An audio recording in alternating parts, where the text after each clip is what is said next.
kwento ng Insanadi ay tungkol sa isang batang naging alangbal na iniwan at inabandona ng kanyang ina. Siya ay lumaki sa poder ng kanyang ama at pininiwalang ang kanyang nanay ay sumusuporta at sumusulat pa din sa kanila. Nung siya'y teenager niya at nalaman niya na ang katotohanan, siya ay nagalit sa kanyang ama at nagpa siyang lumuwas at pumunta ng Maynila. Sa paglaon ng panahon, si Val ay naging isang taxi driver nang siya nagbinatana.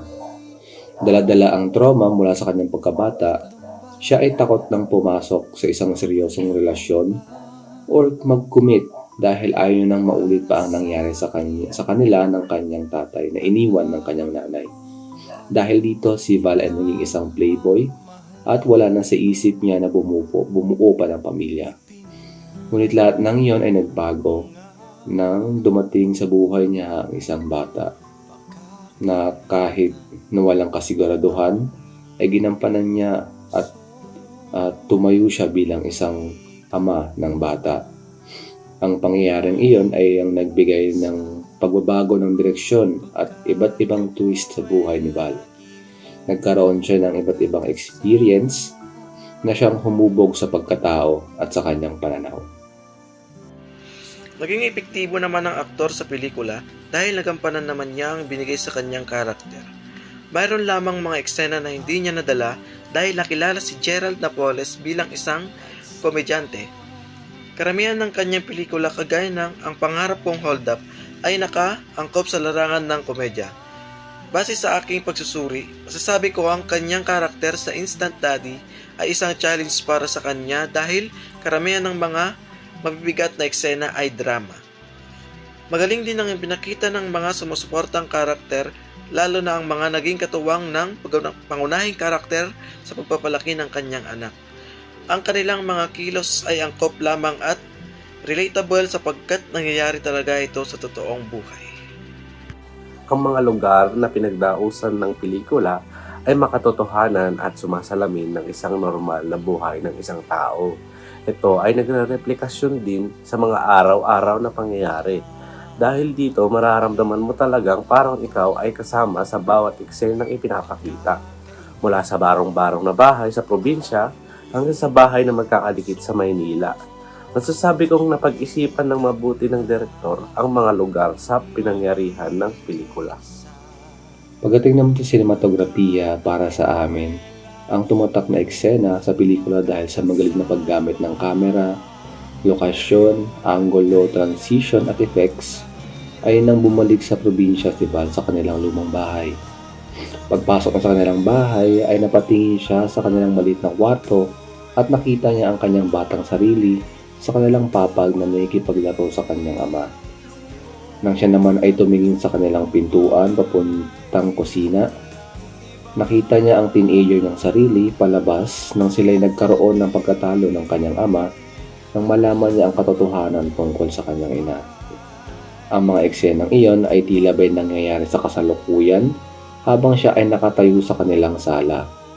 Ang ginamit na teknik ay isang napaka-epektibong pamamaraan upang ilathala at ipakita ang masasaya at malulungkot na alaala ng nakaraan. Ang mga musikang ginamit ay nagbigay diin sa mga emosyon at mahalagang eksena sa pelikula. Dahil naging angkop ang musika ay lalong nakaantig ito ng puso at hindi maiwasan ng maging emosyonal din ng manonood, lalo na sa mabibigat at madramang eksena ng pelikula. Nasuportahan din ng musikang ginamit ang mga masasaya or komedyanting pangyayari. Pagdating sa editing, masasabi kong maayos ang pagkakatagpi-tagpi ng pelikula at maayos ang pagkaka-edit sapagkat nasundan naming mga manonood ang ayos at daloy ng kwento. Lahat ng mga eksena ay magkakaugnay sa bawat isa at walang idle moments. Sa kabuuan, ang pelikula ay nagpantig ng damdamin at emosyon naming mga manonood. Naipamalas din ng direktor ang kanyang husay, pagamat baguhan pa lamang sa larangan. Sapagkat maayos ang naging takbo ng kwento ng pelikula.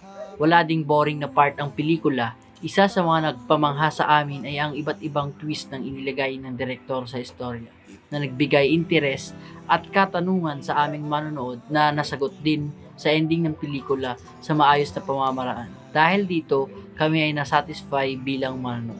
Ang tema ng aming napanood na Instant Daddy ay tungkol sa naging karanasan ni Val noong bata siya na iniwan na sila ng kanyang ina, ngunit nagsinungaling ang kanyang ama na pumunta lang ng ibang bansa ang kanyang ina upang hindi masaktan si Val. Tapos ay dumating din sa punto na nagawa rin ni Val sa kanyang anak ang nagawa ng kanyang ama upang hindi ito masaktan. At nung nangyari yan, naiintindihan na ni Val ang kanyang ama.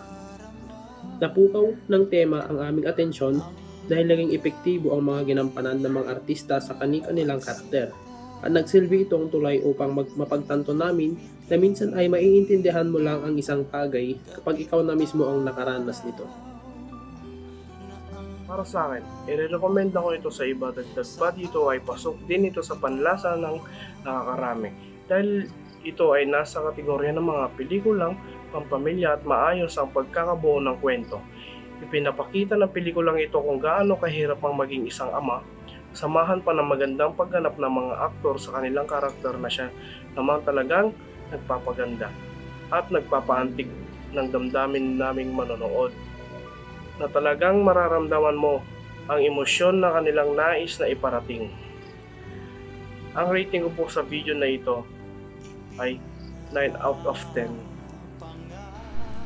Ipinakita ng pelikula kung gaano kahirap ang pagiging isang ama, lalo na't mag-isa lamang itong itinataguyod ang pamilya. Habang pinapanood ko ang pelikula ay nangingibabaw sa akin ang pagkalungkot sa dinanas na hirap ng pangunahing karakter. At kasabay nun ay ang paghanga dahil sa pagiging matatag nito at pagbabago para sa kanilang kakabuti sa kabila ng pagsubok. Ang aral na iniwan sa akin ng pelikula ay matutunan na gampanan ang pagiging ama sa kanyang anak.